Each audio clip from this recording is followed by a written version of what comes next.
Bonjour, merci au syndicat national de l'édition de m'inviter. Je m'appelle Stéphane Dascoli, je vais parler aujourd'hui d'IA bien sûr, et je vais essayer de vous montrer en quoi nous sommes dans une période de révolution. Alors est-ce que mon slide va s'afficher ici? Voilà, parfait. Voilà, je vais commencer par... Bon, alors on en a déjà parlé un petit peu, mais je vais quand même commencer par redéfinir un petit peu et replacer l'IA dans son contexte historique et essayer de vous faire comprendre un petit peu les rouages de ces algorithmes. Donc j'ai utilisé le mot algorithme, donc juste pour le définir rapidement, un algorithme c'est en gros un mot pompeux pour désigner un programme informatique, c'est-à-dire une suite de règles opératoires à suivre par un ordinateur. C'est apparu en fait avant les premiers ordinateurs tels qu'on les connaît aujourd'hui, qui sont apparus seulement dans les années 40, ce qui fait que l'intelligence artificielle qui découle de ces ordinateurs, c'est en fait un concept assez récent, qui date de 1956, lors d'une conférence dans la ville américaine de Dartmouth, où quelques spécialistes d'informatique se sont réunis autour de la question suivante: est-ce qu'on peut produire de l'intelligence à partir d'ordinateurs ? Et je vais commencer par distinguer deux grands types d'intelligence artificielle qui ont déjà été un petit peu évoqués par Tom Lebrun. Le premier, c'est l'algorithme qu'on qualifie parfois de système expert ou d'intelligence artificielle symbolique. Alors pour l'illustrer, je vais prendre l'exemple d'un algorithme de jeu d'échecs. Vous avez peut-être déjà joué contre un ordinateur aux échecs. En fait, dans ce cas-là, on peut imaginer deux approches. Un algorithme qui suit des règles précises, qui suit un ensemble de règles prédéfinies pour choisir ses coups. Donc en fait, un algorithme qui est programmé explicitement. Donc ça, c'est le système expert ou intelligence artificielle symbolique. Et l'autre catégorie, c'est l'algorithme apprenant, donc le machine learning qui, lui, va au fil de son expérience, au fil des parties qu'il joue, apprendre à sélectionner le meilleur coup, non pas en fonction de règles, mais en fonction de son expérience. Et ce genre d'algorithme-là, il a vraiment commencé à percer dans les années 90. D'ailleurs, on se souvient un petit peu des années 90, parce qu'en 97, il y a eu l'exploit un petit peu de Deep Blue. Alors en fait, ce n'était pas exactement de l'apprentissage machine, n'empêche que ça a permis de faire réaliser au public un petit peu la puissance qui était en train de se développer avec les algorithmes d'intelligence artificielle. Mais vraiment, la réelle révolution, c'est vraiment à partir des années 2010. C'est celle de l'apprentissage profond, donc Deep Learning en anglais. Et c'est ça que je vais vraiment essayer de décrypter aujourd'hui. Donc déjà, pourquoi est-ce que ça s'appelle apprentissage profond? Parce que ça fonctionne à partir de réseaux de neurones artificiels, c'est-à-dire de petits cerveaux simulés en quelque sorte, qui possèdent un grand nombre de couches de neurones, donc très profondes. Et certains d'entre vous ont peut-être entendu parler dans les années 2016 de l'algorithme AlphaGo, qui a été vraiment un triomphe et qui a amené beaucoup d'attention autour de ces algorithmes-là, qui a battu donc, dans le jeu de Go, donc un jeu réputé encore plus difficile que le jeu d'échecs, le champion du monde coréen. Donc, je vais revenir à plus généralement l'apprentissage machine pour essayer de vous montrer comment est-ce qu'on peut apprendre à partir d'exemples. Et ici, j'ai pris une tâche très simple qui est de distinguer des images de vaches et des images de crabes. Donc, vous voyez, le principe de l'apprentissage machine, c'est qu'on va présenter des données à l'algorithme, ici ces images. L'algorithme va effectuer une série de calculs, puis il va nous fournir une prédiction. Donc, il va nous dire, ça c'est une vache, ça c'est un crabe. Qu'est-ce qu'on va faire une fois qu'on a cette prédiction? On va la comparer à la vérité.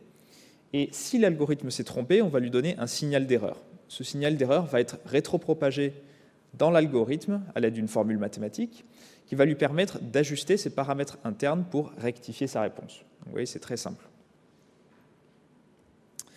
Mais la question, c'est maintenant comment est-ce qu'on vérifie que l'algorithme fait réellement ce qu'on voulait qu'il fasse? C'est un petit peu comme à l'école. Vous savez qu'à l'école, on a une phase d'apprentissage en cours, où on apprend un cours, on fait des exercices, et ensuite on a l'examen. Quel est le but de l'examen? C'est de vérifier que l'élève a bien compris et non pas juste mémorisé la leçon. En machine learning, en fait, on fait la même chose, c'est qu'on présente à l'algorithme des exemples qu'il n'a jamais vus pour tester ses performances. Et en particulier, il y a deux erreurs qui sont à éviter. La première, c'est comme on l'a dit pour l'élève, de mémoriser bêtement son cours. Ça arrive dans les algorithmes. Par exemple, juste dans le slide d'avant, je vous ai montré les 4 images qu'on a fournies à l'algorithme lors de l'entraînement. L'algorithme pourrait très bien bêtement mémoriser les pixels sans vraiment comprendre ce qui fait la substantifique moelle d'une vache et d'un crabe. Le deuxième piège, qui est un peu plus subtil dans lequel peut tomber l'algorithme, c'est d'apprendre de fausses règles. Par exemple, vous aurez remarqué dans les images de vaches qu'on a toujours du vert à l'arrière-plan, puisque les vaches sont sur la prairie, et du marron pour le crabe, puisque le crabe est sur le sable. Donc là, ça marchera probablement si l'algorithme apprend cette règle-là. Mais maintenant, si je montre l'image suivante à l'algorithme, il va probablement avoir des difficultés. Il va probablement prédire que c'est un crabe. Donc vous voyez que cette phase de test est vraiment essentielle pour essayer de comprendre l'apprentissage de l'algorithme, si c'est bien déroulé. Alors, je vais essayer de résumer un petit peu ce que c'est aujourd'hui le machine learning à partir de 4 grands piliers. Et l'analogie que j'aime bien prendre, c'est celle de la cuisine. Donc, de quoi a-t-on besoin pour faire un bon plat? Eh bien, d'abord, on a besoin de bons ustensiles de cuisine, on a besoin d'un bon cuisinier, on a besoin d'une bonne recette et on a besoin de bons ingrédients. Et bien, en machine learning, c'est un peu la même chose, c'est-à-dire que les ustensiles de cuisine, c'est la machine de calcul, c'est-à-dire l'ordinateur. On a besoin, bien sûr, d'un ingénieur de qualité pour faire un bon algorithme. On a besoin d'un bon algorithme, d'une bonne recette. On l'a vu, un algorithme, c'est vraiment une recette pour ordinateur. Et surtout, on a besoin de données. Alors pourquoi est-ce que j'aime bien cette analogie? Parce qu'elle nous permet de comprendre deux choses. Premièrement, pourquoi est-ce que l'intelligence artificielle n'est arrivée à maturité, en gros, que dans les années 2010 avec le deep learning? En fait, les deux ingrédients qui ont manqué longtemps pour le deep learning, c'est ces deux-là. Le premier, c'est le calcul. Pourquoi? Parce que nos ordinateurs étaient peu puissants. Il a fallu attendre en gros les années 90 pour vraiment voir la loi de Moore avec la multiplication chaque année de la puissance des ordinateurs. Et ça, c'est quelque chose qui est vraiment fondamental pour les réseaux de neurones. On va le voir, c'est des machines qui sont composées de beaucoup de paramètres, qui ont besoin de beaucoup de puissance de calcul pour entraîner chacun des paramètres. Ensuite, deuxième ingrédient qui manquait, c'est celui de la donnée. Donc, vous allez voir que pour une tâche même très simple, comme distinguer des vaches et des crabes, on a besoin de beaucoup d'images, plusieurs milliers, plusieurs millions dans certains cas. Et ça, c'est quelque chose qui n'était pas disponible en quantité avant l'ère du big data dans laquelle nous sommes aujourd'hui. Donc, c'est vraiment ces deux ingrédients-là qui ont libéré un petit peu le pouvoir des réseaux de neurones qu'on va voir par la suite. Deuxième chose importante que cette analogie nous permet de comprendre, c'est quels sont les ingrédients les plus essentiels, donc les piliers les plus essentiels parmi ces quatre-là. En fait, pensons à la cuisine. Finalement, les ustensiles de cuisine, ce n'est pas si important, parce qu'entre une poêle à 2000 € et une poêle à 20 €, ça ne va pas faire une grande différence. Pareil, si on pense à la recette, effectivement, il faut une bonne recette pour faire un bon plat. Mais aujourd'hui, en fait, on peut trouver à peu près n'importe quelle recette sur Marmiton. On peut trouver la recette de la mousse au chocolat de Cyril Lignac, qui n'a pas besoin d'avoir fait des années de cuisine pour avoir des bonnes recettes. Eh bien, en informatique, c'est un peu la même chose. C'est-à-dire que la machine de calcul, aujourd'hui, c'est assez facile de se la procurer. Les ordinateurs sont de moins en moins chers. Et similairement, les algorithmes sont de plus en plus faciles à trouver sur Internet. Il y a des banques de données d'algorithmes, un peu comme le marmiton du code qui s'appelle GitHub. Et donc ça, c'est vraiment deux ingrédients qui sont assez faciles aujourd'hui à se procurer. Les deux ressources rares, c'est d'une part l'ingénieur, parce que trouver des ingénieurs de qualité, des chercheurs de qualité, ce n'est pas évident, il n'y en a pas beaucoup, c'est encore un domaine assez naissant. Mais surtout, c'est la donnée. Donc ça, c'est peut-être la chose à retenir aujourd'hui, la plus importante, c'est que le cœur de ces réseaux de neurones, c'est leurs données.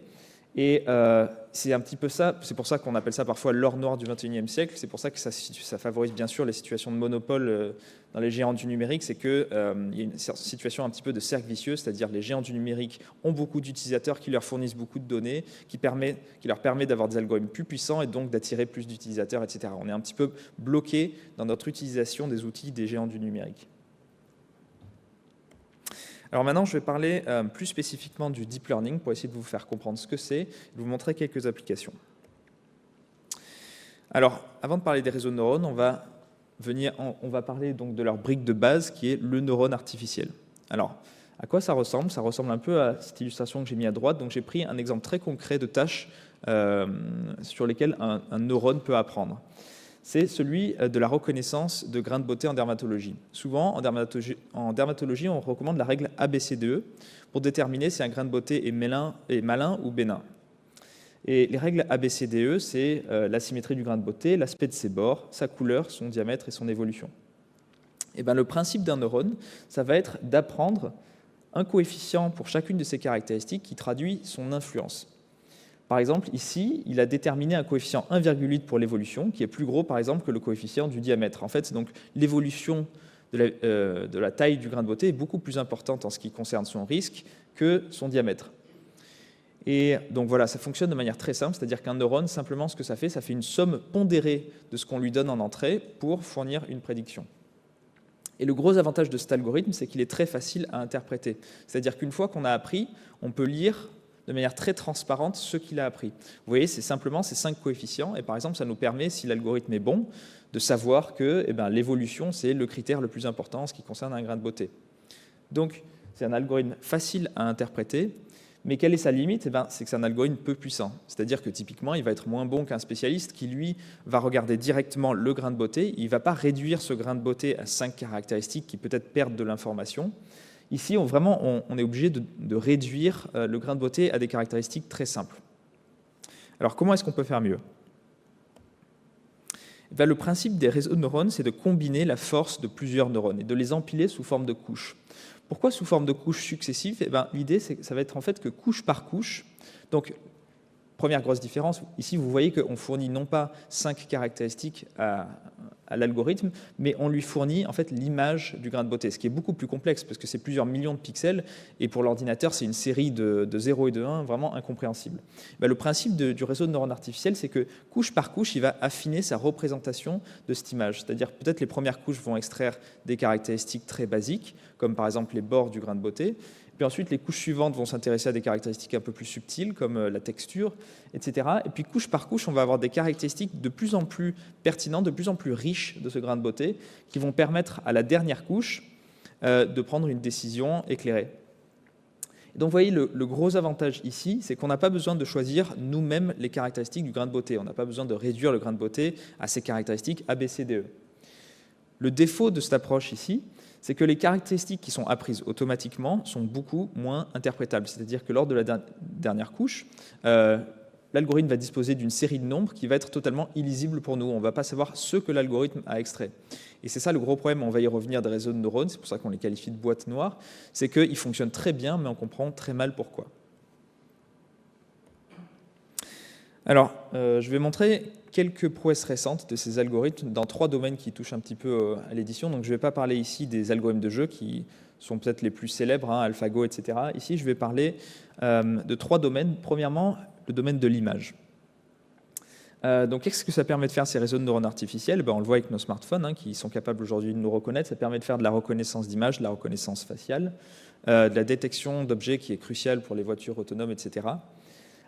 Et ici, l'exemple que je voulais vous montrer, que je trouve assez bluffant, c'est celui de la génération d'images. Donc, qu'est-ce qu'on a ici? On a demandé à un algorithme de dessiner une chaise en forme d'avocat. Et il nous produit les 12 images suivantes qui, vous voyez, sont assez étonnantes. Elles pourraient sortir tout droit d'un studio de design. Ce qui est étonnant ici, c'est que l'algorithme n'a bien sûr pas vu dans son jeu de données d'entraînement des chaises en forme d'avocat. Il a vu des chaises, il a vu des avocats, mais il a réussi à synthétiser les deux sous la forme d'un objet assez intéressant. Et donc, à quoi ça peut servir des algorithmes de génération? Dans le domaine de l'édition, bien sûr, ça peut servir à de l'illustration. On va y revenir. Deuxième champ d'application très important, bien sûr, c'est celui du langage. Donc, peut-être les 2 exemples les plus répandus aujourd'hui, c'est celui de la traduction et des chatbots. Alors, en ce qui concerne la traduction, ça a déjà été mentionné, mais vous aurez remarqué récemment, bien sûr, les progrès étonnants. Moi, quand j'étais jeune, je ne pouvais pas tricher pour mes devoirs en faisant traduire à Google Translate. C'était presque du mot à mot.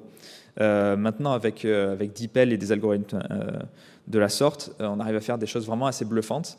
Moi, par exemple, j'ai rentré le PDF de mon livre dans DeepL. Il me l'a traduit intégralement en l'espace de moins d'1 minute. Et honnêtement, c'était assez parfait. Ici, je vous ai donné un exemple très similaire à Cedi dont a parlé Tom Lebrun. Moi, ce n'était pas Cedi, c'était un autre algorithme qui s'appelait Pagnol. Mais j'ai lui donné ce que Tom appelait le prompt suivant, c'est-à-dire le début de phrase suivant. Le livre numérique est aujourd'hui 3 petits points. Donc, comme ça, vous avez un exemple concret de ce que ça peut faire. Il nous a écrit « En plein essor, l'an dernier, on a acheté plus de livres électroniques que de livres imprimés. De nombreuses startups se lancent dans l'aventure pour proposer leur version de ce produit qui a la cote auprès des particuliers et des entreprises. » Vous voyez, il a vraiment réussi à comprendre quel était le sens de ma phrase et il nous a fait une complétion tout à fait convenable. Troisième domaine dont on n'a pas parlé jusqu'ici, c'est celui du son. Alors, vous avez peut-être essayé sur votre smartphone les assistants vocaux du genre Siri. Ça fonctionne à partir de reconnaissance de voix et ça devient de plus en plus élaboré. Maintenant, vous pouvez à peu près parler avec du bruit autour de vous. Ça fonctionne très très bien. Là encore, c'est les algorithmes de deep learning qui sont à l'œuvre. Un autre champ que ça peut ouvrir, c'est celui de la synthèse vocale, qui concerne bien sûr aussi le domaine de l'édition en ce qui concerne les livres audio. Ici, ce que je voulais vous montrer comme exemple un peu spectaculaire, c'est celui d'un algorithme qui a écrit une chanson dans le style des Beatles. Alors, je vous fais écouter ça.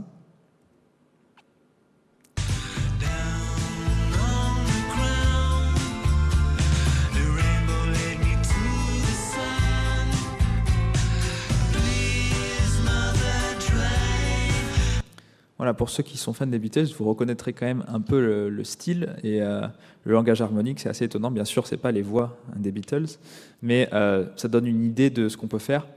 Et surtout, ça nous montre très concrètement les exemples de problèmes de droit de propriété intellectuelle qui ont été soulevés, c'est-à-dire cet algorithme-là qui a généré cette chanson. Est-ce qu'il a droit sur ce qu'il a généré? Est-ce que c'est les Beatles qui devraient récolter les droits d'auteur? Est-ce que c'est le créateur de l'algorithme? C'est une question extrêmement difficile. Et vous voyez que dans le cas d'un algorithme là qui a vraiment, on va dire, pompé dans les Beatles, on aurait plutôt tendance à dire que c'est les Beatles qui devraient être rémunérés. Mais pour un algorithme qui entraîne sur une grande base de données, la question est vraiment plus complexe.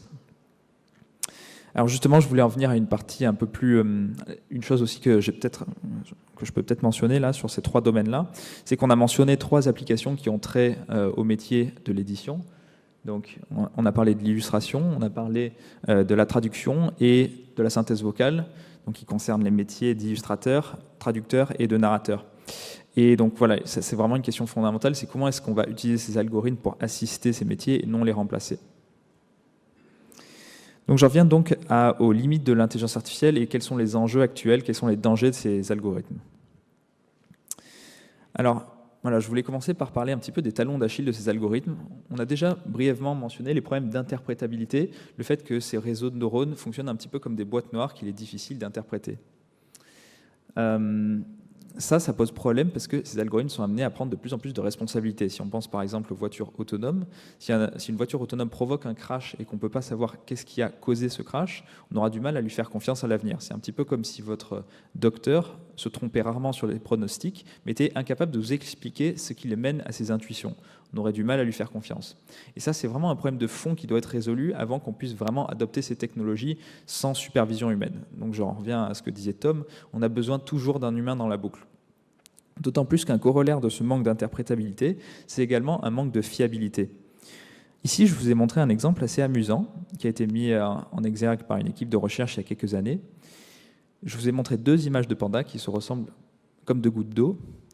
Et on a demandé à un algorithme très puissant de nous dire de quel animal il s'agissait. À gauche, il nous dit panda avec 90% de confiance. Et à droite, il nous dit gibbon avec 99% de confiance.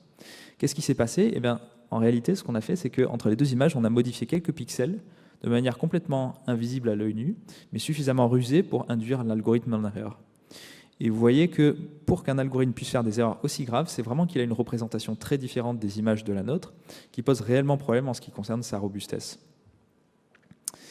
Troisième point que je vais peut-être passer sous silence parce qu'il a vraiment été étudié en profondeur par Tom, c'est la question des biais des données. Donc le fait que l'IA apprend à partir de données qui sont issues des humains, qui sont eux-mêmes biaisés, et reproduit les erreurs absolument sans esprit critique. C'est-à-dire que nous, les humains, au moins quand on apprend, on a un certain esprit critique. On ne répète pas bêtement ce que nos parents nous enseignent. Il arrive, même si on est influencé fortement par ce qu'on a appris, il nous arrive dans notre vie de réaliser que telle ou telle chose qu'on nous a appris était fausse. Les algorithmes, non, ils sont extrêmement naïfs à ce point de vue. Et par exemple, ici, je vous ai montré un chatbot qui s'appelait Tay, qui avait été mis au point par Microsoft il y a quelques années pour interagir avec la communauté. Et après quelques heures d'interaction, l'algorithme s'est mis à nous écrire des phrases comme celle-ci, que je ne vais pas lire parce qu'elle est assez déplaisante, mais vous voyez un petit peu que l'algorithme est très facile à extrémiser en quelque sorte. Et voilà, je pourrais citer de nombreux exemples sur la question de la misogynie, le racisme, etc. Aujourd'hui, par exemple, les algorithmes de reconnaissance faciale fonctionnent beaucoup mieux sur les blancs que sur les noirs, sur les hommes que sur les femmes, etc. Donc ça pose réellement problème. Quatrième point important, c'est celui du coût énergétique de ces algorithmes. On a dit que ces machines étaient énormes, c'est beaucoup de paramètres. Par exemple, AlphaGo, c'est plusieurs millions de paramètres, plusieurs centaines de millions de paramètres. Et entraîner tous ces paramètres, ça coûte extrêmement cher, d'autant plus qu'il faut les entraîner sur des données. Et ces données-là, il faut les stocker. Et on oublie peut-être un petit peu l'impact environnemental des data centers aujourd'hui. La consommation énergétique en termes d'électricité des data centers, c'est à peu près la moitié du domaine des transports. Et c'est amené à augmenter encore dans les années à venir. Donc, c'est assez énorme. Et voilà, il va vraiment falloir qu'on réfléchisse à des modes d'apprentissage qu'on qualifie de frugaux, c'est-à-dire comment apprendre avec moins de données pour arriver à résoudre ce problème-là. Alors, jusqu'ici, j'ai parlé des limites inhérentes à ces algorithmes, mais pour moi, le problème le plus important, c'est ce qu'on va en faire. Alors, je ne vais pas vous parler de robots du genre Terminator, parce que ça, c'est vraiment pas ce qu'on peut envisager à court terme. C'est-à-dire que, comme je l'ai dit, les algorithmes sont extrêmement naïfs. Ils sont d'une part naïfs, d'autre part très spécialisés. C'est-à-dire qu'ils savent résoudre qu'une seule tâche. Donc les exemples assez bluffants que je vous ai montrés en termes de génération d'images, de textes et de sons, ça fonctionne que sur une tâche. De même, AlphaGo sait jouer au Go, mais il ne sait pas jouer aux échecs. Et c'est réellement ça qui manque à l'intelligence artificielle pour réellement faire preuve d'intelligence et donc d'autonomie. Donc pour l'instant, on n'a pas à s'inquiéter que l'intelligence artificielle se rebelle. Par contre, qu'est-ce qui se passe si on demande à l'intelligence artificielle de tuer? C'est déjà ce qu'on fait dans ce qu'on appelle les armes autonomes, qui sont développées aujourd'hui par de nombreuses entreprises, grandes entreprises même, et qui sont déployées déjà dans certains endroits comme les frontières coréennes. Alors voilà, il y a de grandes questions de droit qui se posent là-dessus, qui vont devenir cruciales dans les années à venir. Deuxième point important, c'est celui de la désinformation. Donc, vous avez peut-être entendu parler des deepfakes. Un deepfake, c'est une falsification d'image qui consiste à remplacer le visage de quelqu'un par le visage de quelqu'un d'autre, ou alors la voix de quelqu'un par la voix de quelqu'un d'autre, ou alors les deux ensemble. Et ici, je vais vous montrer un exemple de ce qu'on peut faire, par exemple avec Emmanuel Macron. De contenir l'ennemi, les deux composantes essentielles de la force de frappe française, aéroportée et sous-marine, ont été mises en branle. Donc, vous voyez, ici, on l'a mis en scène en train de prononcer une déclaration de guerre. Imaginez qu'on envoie ça dans un contexte de tension au président nord-coréen ou je ne sais pas quoi. Ça pourrait donner de mauvaises surprises. Alors, évidemment, ici, ça prête à sourire, hein, mais il y a déjà des usages malveillants réels de ces algorithmes-là, notamment en ce qui concerne la pornographie, donc mettre en scène des personnes dans des situations compromettantes. Enfin, ces algorithmes-là, notamment les algorithmes de reconnaissance d'images, sont déjà déployés dans certains pays en ce qui concerne la surveillance de la population. Il faut savoir qu'en Chine, il y a plus de caméras dans les rues que de citoyens. Et on a aujourd'hui des algorithmes qui savent détecter des personnes, même plus avec leur visage, mais simplement avec leur démarche. Donc vous imaginez un petit peu la situation de Big Brother dans laquelle ça peut nous placer. Mais je ne voulais pas vous laisser sur une note négative, je voulais aussi vous parler de quelques belles choses qu'on peut faire avec l'intelligence artificielle. Alors, j'ai pas le temps, bien sûr, tout comme j'ai pas du tout eu le temps d'égrener toutes les utilisations malveillantes et les dangers, je vais pas pouvoir mentionner tous les domaines. Bien sûr, il y a l'éducation, l'écologie, les transports, mais je voulais parler de deux domaines scientifiques qui me tiennent à cœur. D'abord, la médecine. Donc, quel est le gros avantage, on l'a dit, de l'intelligence artificielle? C'est qu'elle peut apprendre à partir d'une base de données énorme. Et si on la compare à un humain qui ne voit qu'une quantité de données très limitée dans sa vie, eh ben, elle peut du coup apprendre beaucoup mieux. Par exemple, en ce qui concerne la détection de cancer, aujourd'hui on a des algorithmes qui fonctionnent mieux que certains experts, tout simplement parce que l'expert ne va voir quelques milliers de patients dans sa vie. Alors il va s'améliorer, hein, il va prendre de l'expérience tout au long de sa vie, mais l'algorithme, lui, peut apprendre sur l'ensemble d'une population, si on dispose des données de cette population. Et ça marche déjà extrêmement bien. Et globalement, tous les domaines qui font appel à beaucoup de données vont vraiment être révolutionnés par le deep learning. C'est le cas, par exemple, de la génétique, qui met en œuvre, bien sûr, des bases colossales. Donc, notre ADN est constitué d'une quantité d'informations colossales qui ne peut pas être lue par des êtres humains. C'est une série incompréhensible qui ressemble beaucoup, d'ailleurs, aux séries de 0 et de 1 que doivent ingérer les algorithmes pour comprendre une image. Dans tous ces domaines-là, l'intelligence artificielle va et a déjà amené des prouesses. Par exemple, en haut à droite, je vous ai montré l'image d'une protéine qui a fait la une du magazine Science récemment. C'est en fait un article qui a porté sur AlphaFold, donc un algorithme qui a été produit par la même compagnie qui a produit AlphaGo, qui arrive à prédire la structure des protéines, qui est un problème absolument fondamental en biologie, qui va débloquer de nombreux domaines de recherche. Enfin, je voulais parler d'un autre champ qui me tient à cœur, puisque je suis physicien de formation, c'est celui de la recherche, notamment en physique des particules. Alors j'aurais pu citer aussi bien sûr l'astrophysique, on a des observations du ciel entier qui représentent des quantités de données énormes, mais en physique, des particules, alors vous reconnaissez peut-être l'image en bas à droite, c'est le collisionneur de particules du CERN, qui est une espèce d'énorme machine qui envoie des particules à haute vitesse les unes contre les autres pour se collisionner et produire d'autres particules. Et ça génère une quantité de données absolument phénoménale, plusieurs terabits par jour. Et ça, depuis les années 90. Il faut d'ailleurs savoir que l'Internet tel qu'on le connaît aujourd'hui a été mis en place au CERN, justement pour permettre le stockage et le transfert facile de ces données-là. Et donc, ces données phénoménales qui sont produites, là encore, ne sont pas faciles à lire pour les êtres humains. Et c'est ces algorithmes d'apprentissage qui nous permettent d'aboutir à des découvertes comme celle du boson de Higgs en 2012. Voilà, donc je vous remercie pour votre attention. J'espère que vous y voyez un peu plus clair sur l'intelligence artificielle. Et si vous voulez en savoir plus, n'hésitez pas à consulter ces 2 livres. Merci.